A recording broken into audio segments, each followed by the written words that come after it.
اسمح لي لك يا ملي هادشي تيهدف المستثمر الواحد. انا السيد رئيس الكلام ديال السيد وزير الداخليه بالعربيه واضح لا لبس فيه. رئيس المجلس بغينا قرار بين الكلام ديال السيد العمل الرئيس دار شهر واحد بغينا الكلام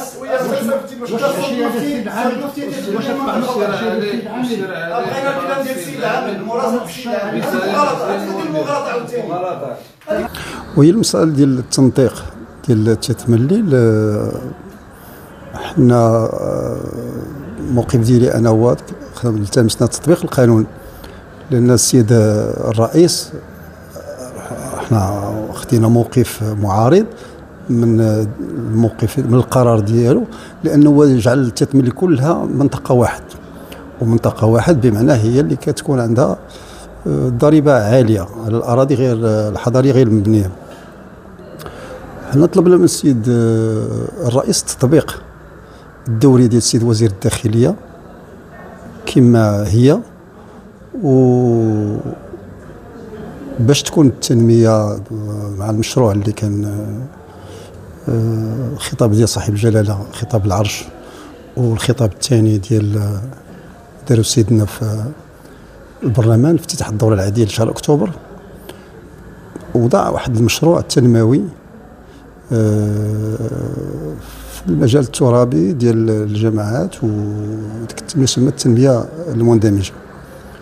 المشكل اللي عندنا حنا في تمليل ان السيد الرئيس تيقول لك باللي كلها تتمليل منطقه واحد، في حين ان السيد وزير الداخليه تيقول لك باللي كاين واحد المعايير اللي منها شبكه الصرف الصحي والشبكه ديال الماء الصالح للشرب والشبكه ديال النقل.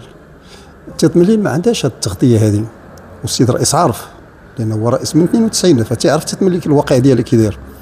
فاذا القرار ديالو باش تيصنف تتمليل كلها منطقه واحد فهو مجانب للصواب، لان السيد وزير الداخليه تيقول لك ثلاثه المناطق، خاص منطقه مجهزه، منطقه نصف مجهزه، منطقه ضعيفه التجهيز. فالسيد الرئيس دار التتمليل كلها مجهزه، وهذا الواقع تينفي هذا الشيء هذا. اذا حنا قلنا باللي خاص اعاده التنطيق على ما هو موجود في ارض الواقع وتماشيا مع الدوري ديال السيد وزير الداخليه. هو تيقول لك باللي السيد العمل قال دار مراسله تيقول باللي تتملي كلها منطقه واحده، فانا اظن المجلس لا يظن. حنا جميع الاشياء اللي كتجي عندنا من السيد العمل كنصوتوا عليها بالاجماع، طلبنا منه عطينا ما يثبت بان السيد العمل راه صنف هذا. انا شخصيا ما كنصدقش هذه المساله. علاش؟ لان السيد العمل هنا مسؤول على تطبيق القانون، وما يمكنش يتعارض السيد العمل الموقف ديالو مع السيد وزير الداخليه، ما يمكنش.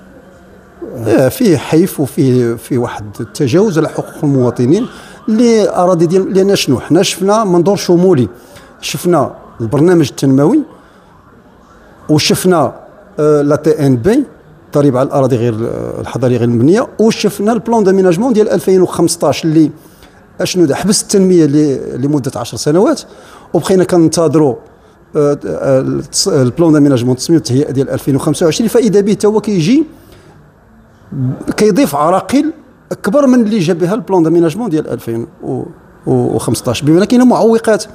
فتيخص البلان داميناجمون ديال 2025 يتصلح، وهو بنفسه راه متعارض مع البرنامج ديال التنميه المجاليه.